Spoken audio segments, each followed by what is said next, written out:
2014 City of Lake Forest Committee of the Whole. Madam Clerk, could you call the roll, please? Madam Chair Waldeck. Here. Honorable Mayor Schoenheider. Here. Alderman Novit. Here. Alderman Moore. Here. Alderman Pandeleon. Here. Alderman Tack. Here. Alderman Reisenberg. Here. Alderman Palmer. Here. Alderman Edelman is absent. Madam Chair, you have a quorum. Thank you very much. Our first item of business for the evening is approval of the minutes of the April 7th, 2014 Committee of the Whole meeting. Do you have a motion to approve? Or I suppose I should ask first, are there any changes, corrections, additions, or deletions? Hearing none, is there a motion to approve? So moved. Second. All those in favor? Aye. Motion passes. The next item is story maps, construction updates, and that's going to be presented this evening by Bob Ells, our engineer.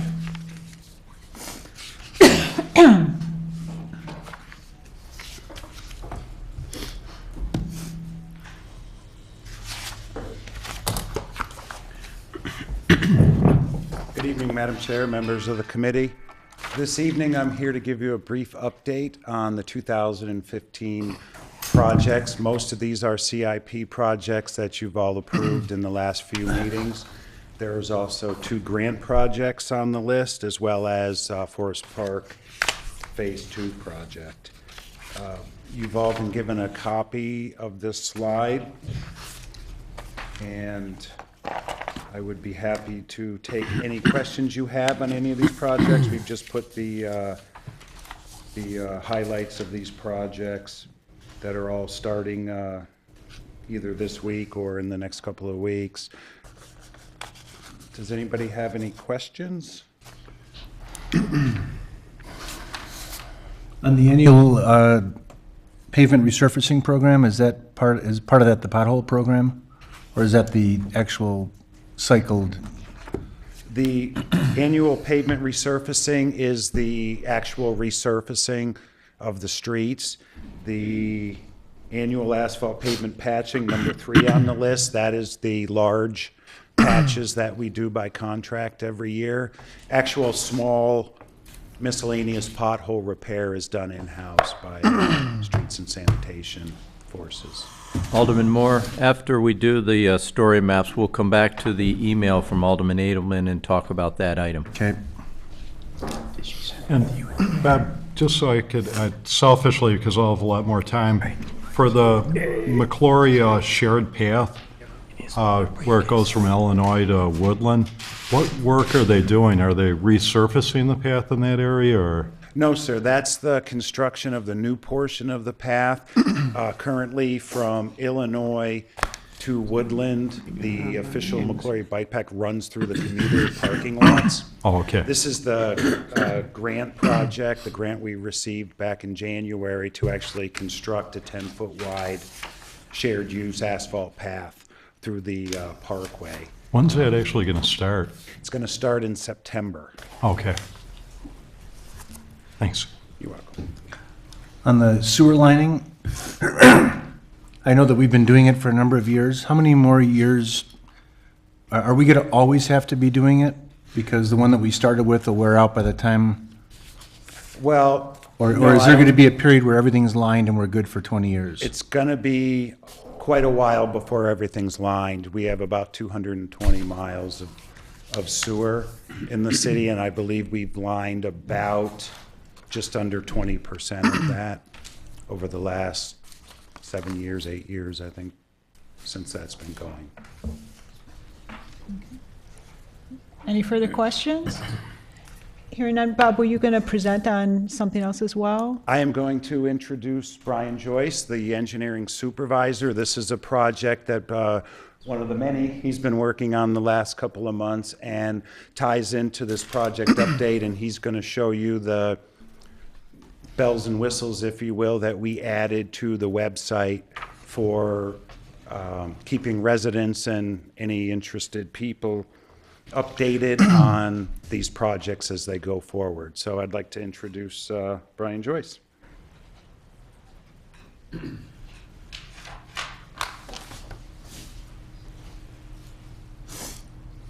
Good evening, Madam Chairman and members. The What I have done this year is added what I'm calling an interactive or live map. On the city's website, under services, we have construction updates. From this page, you can go to this new map.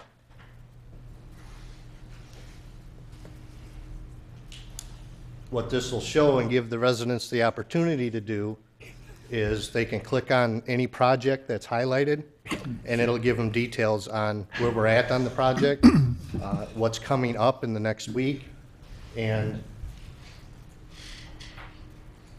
also what we'll have on here is the completion, as far as how far along we are in the project. Right now, we just got started on these.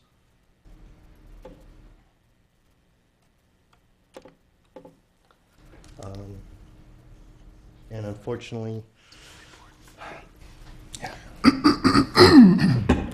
the resolution on this computer would have to be changed for you to see all of this. Let me try a different project. Where you'll be able to see when we did the bid opening. In this case, for this project, this was a contract we extended from last year. The council meeting that we intend to bring the contract to for approval, contractor, start and completion dates, along with the city employee to contact for questions on the job.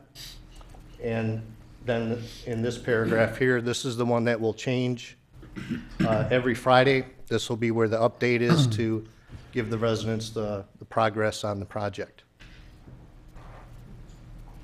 Along with that, back on the update page on the bottom here, we established email updates. So every Friday, for residents who sign up for this, they will get an actual email giving them a list of all the projects and where we're at on all of those.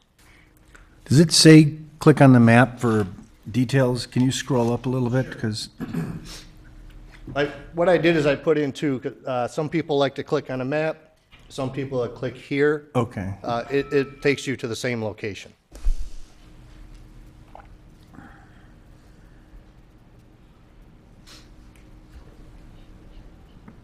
Any other questions? The attempt here, and if some of you live in areas that we're doing road resurfacing or many of these projects, you will get an actual letter at your home, recognizing though that a lot of people don't read the correspondence we send to them. We wanted to provide this opportunity for people to get real up-to-date information as to what the status of the project is. We wanted you to be aware of it so that if you get phone calls, you can direct people to this, or you can have them sign up on the internet or give us their email address, and we'll be able to give them more timely, up-to-date information about where the contract is, how it's progressing, because we'll periodically get our calls from somebody that says, I'm having a wedding at my house this weekend, and you know, is the work going to be taking place, whatever the case might be. And so we just want to make sure that to the extent that we can possibly do that, that residents have as much up-to-date information as possible about these projects, recognizing how disruptive these projects can be, at least during the phase that the work is underway. When people look in on the internet, do words like pavement, asphalt, resurfacing, potholes, do they all bring you to the projects page? That I'd have to do a search. I did not do that. What I did do is try and place it anywhere that we currently had that link on the city website, so that it will bring the residents to this location.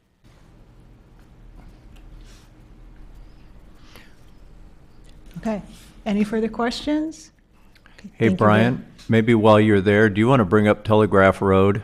Or do you have something else and we can maybe just roll right into Alderman Edelman's email? Just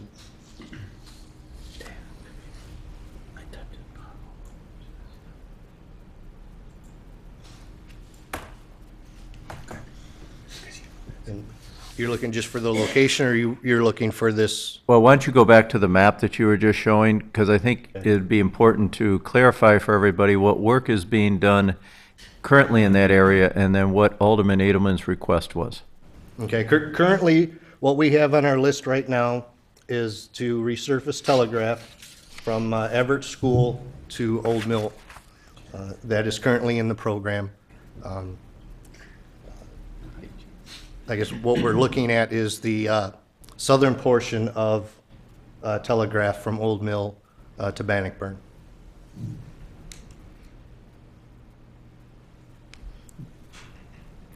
Michael, do you want to stand up and, I think everybody should have received an email. So, good evening. Alderman Edelman sent an email regarding the resurfacing program. Telegraph south of Old Mill was not on our list. However, over this past winter, it received a lot of damage from the cold and the snow and the ice and the freeze-thaw cycles. Leading up to this fall, it received a score higher than what City Council had set on the IMS survey. In other words, any roads that had a rating of 77 or above did not meet the quote need for it to be resurfaced. All segments that we measured from Bannockburn to Old Mill were above 77. When we look at that road today, it's our professional opinion that it's in significant disrepair. However, we are ready to begin our resurfacing program with Peter Baker. They're going to come in this week and start working on Conway. Their goal is to start in the southwest part of town and work northeast. So our request this evening is to add that stretch of Telegraph. It's $132,000. In addition, we're requesting an additional $8,000 for additional grinding that we need to have done on Conway Farms Drive. Conway Farms Drive, one of the reasons it deteriorated so quickly is that the drainage is very poor. There's very little crown on that road. For us to build a crown and to try and get the pitch without doing any curb work, we've got to work with what we have there. Therefore, there needs to be additional grinding. We're going to be grinding at different elevations.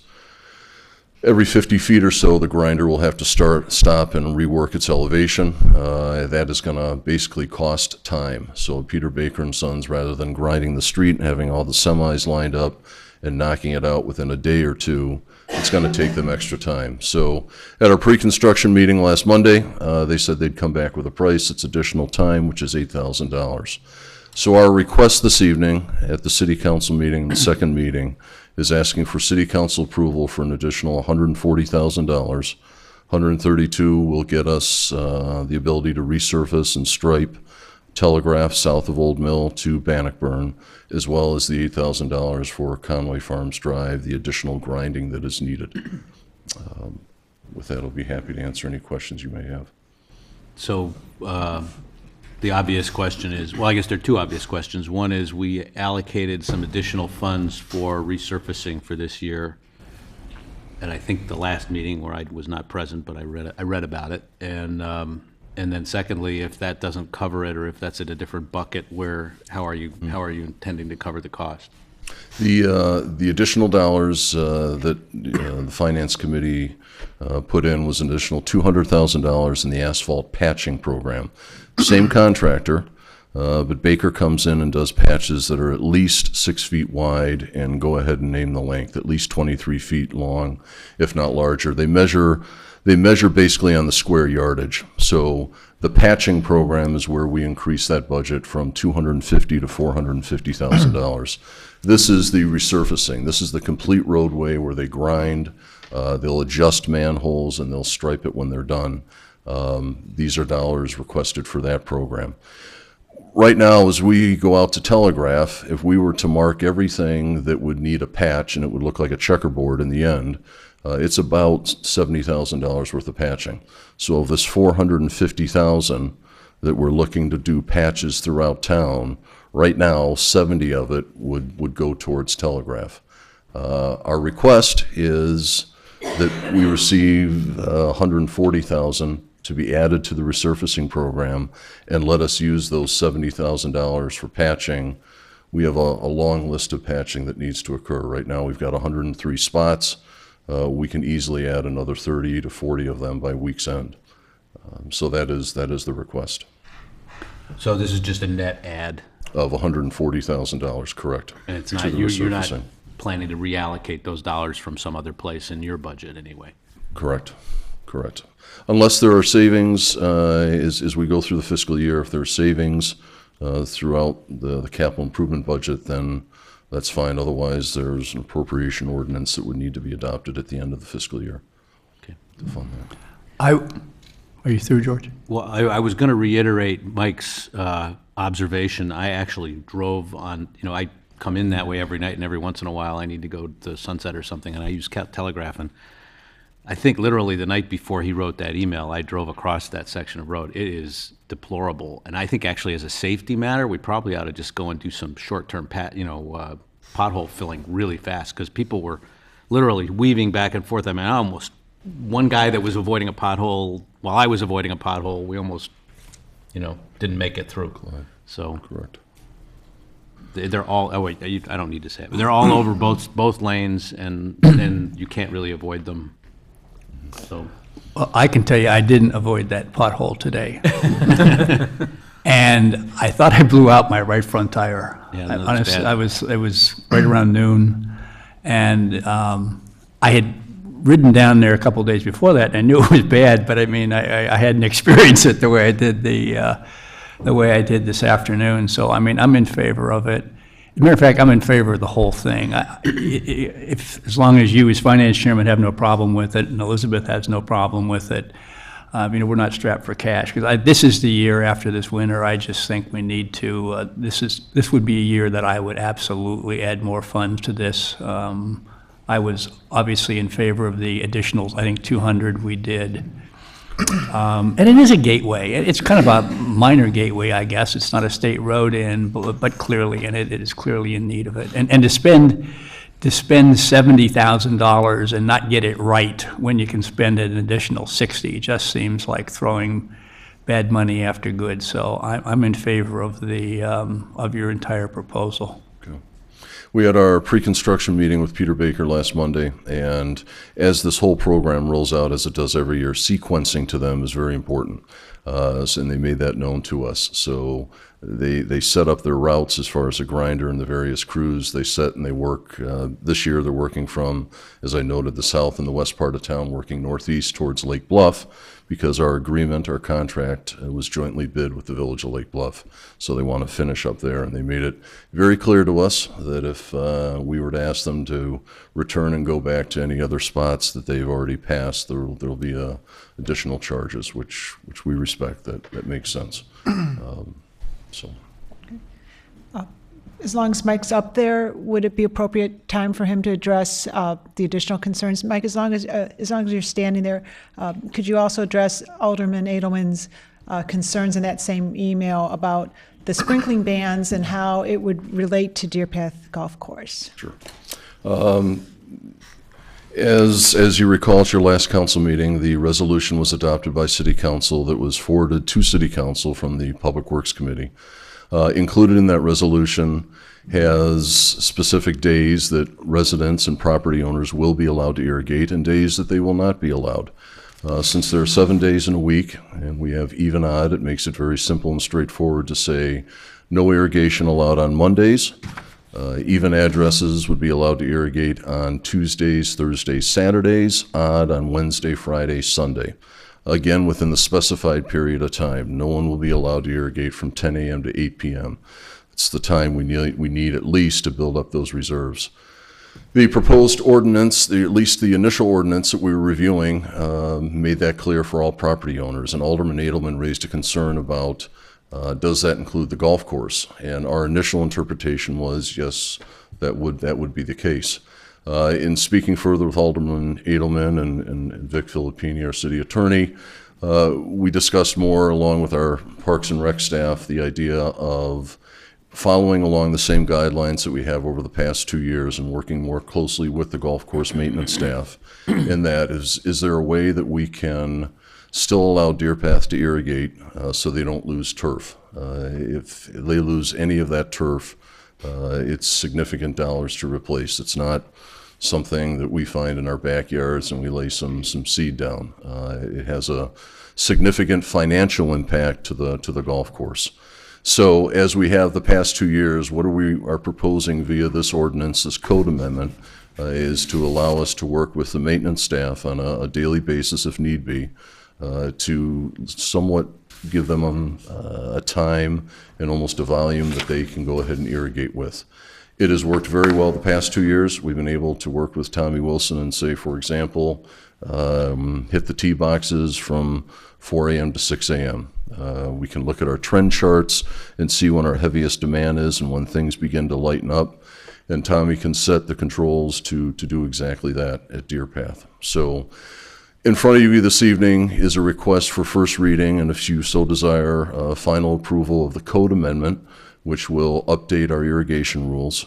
In that code amendment will give us a little bit of flexibility to work with Deer Path Golf Course.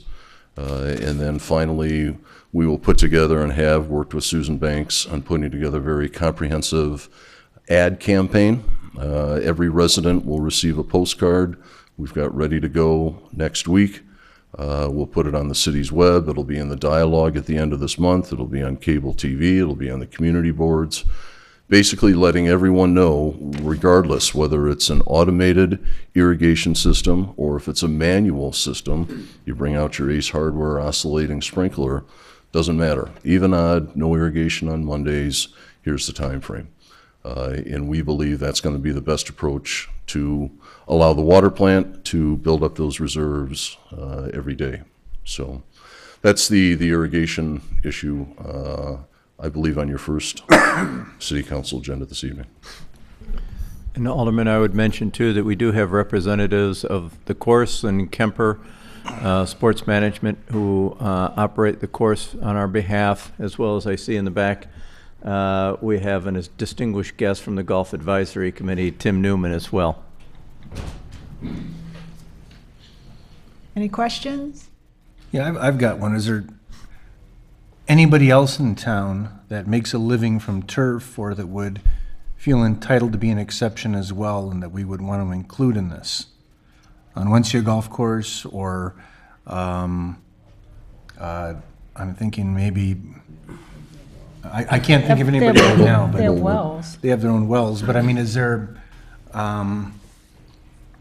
would anybody else meet the criteria to have a non-residential financial risk or be part of that exception?